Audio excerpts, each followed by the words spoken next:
Husnia. Today I want to share about the digital age. Did you all familiar with digital age?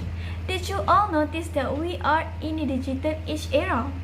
Okay, let me give a simple explanation about the digital age. Collins Dictionary defines the digital age, which is information age, as a time when large amounts of information are widely available to many people, mainly through computer technology.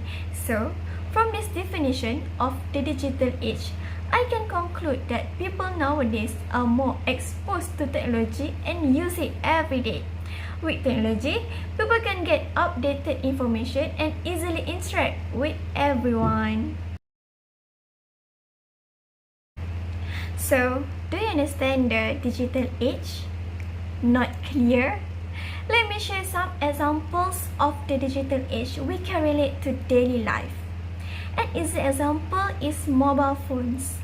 I can bet that today everyone will have one mobile phone or maybe more than one. Using mobile phones will help you make voice calls, send texts, email people, and download documents, ringtones, or games. All mobile phones have a built-in camera so you can send pictures and make video calls in face-to-face mode. Another example that I think that most of you know and have experienced in online transaction. We all know that we can pay online by transferring or using scanned QR codes, which is easier than using cash. Nowadays, most vendors use online transaction and still accept cash.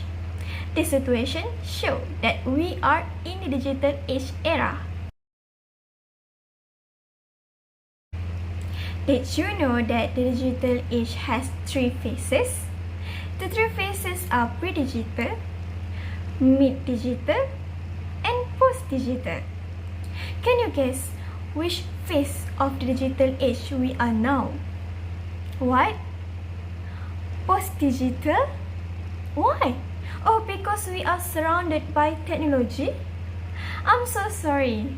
Unfortunately, we are still in the mid-digital phase.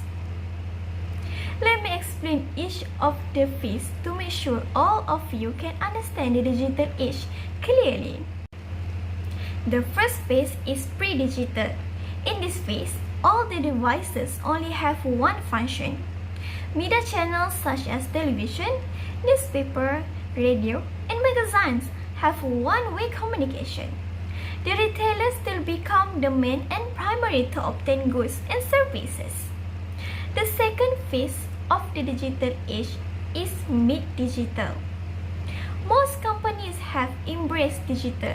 However, they have not yet fully understood how expectations have changed. In other view, some transit agencies accept card payments, but others only accept cash. In this scenario, we can say that we are not entirely using the technology. The last phase is post-digital. In this phase, we can see that internet usage is available everywhere and anytime. The usage of smart devices such as smart cars or smartphones become a norm in this phase. There will be a new freedom and challenges to be explored in this phase. Okay, let's explore together about digital age timeline. I will explain in detail the timeline of the digital age. The digital age started in 1918 until today. In 1981, the computer was made for the public, and now we can use the computer for doing PowerPoint or words. Next is the internet.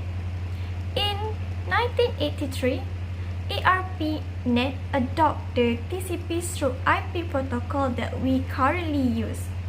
Using this protocol, ARPANET was transformed into what we call the internet.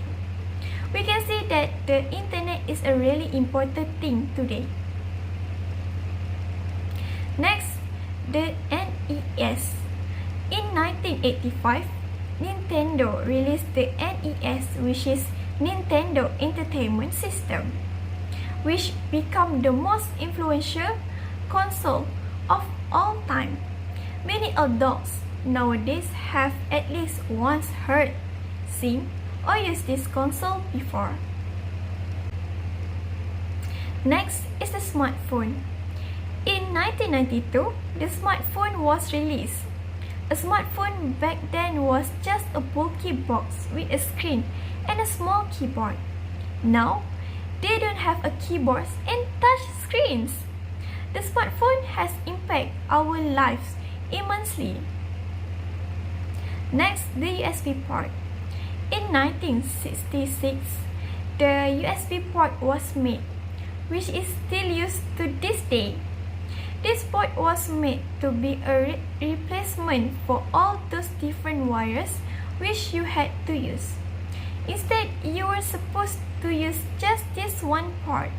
However, the USB port then got quiet of few forks or different types running the whole concept. Next, Google. In 1966, the Google search engine was made. The founder first searched the name Gerhard Casper, who was the president of Stanford at that time.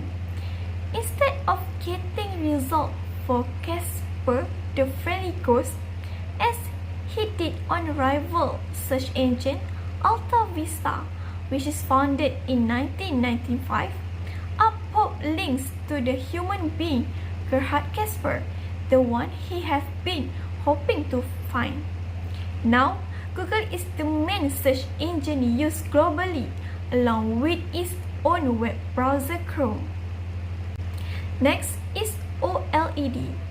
In 1999, OLED, organic LED, was developed, a brand new screen type.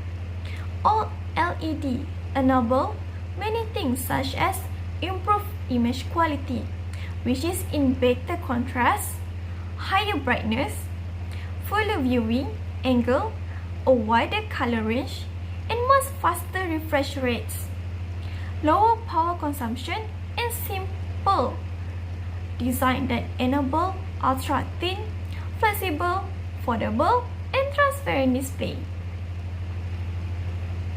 Next is SATA.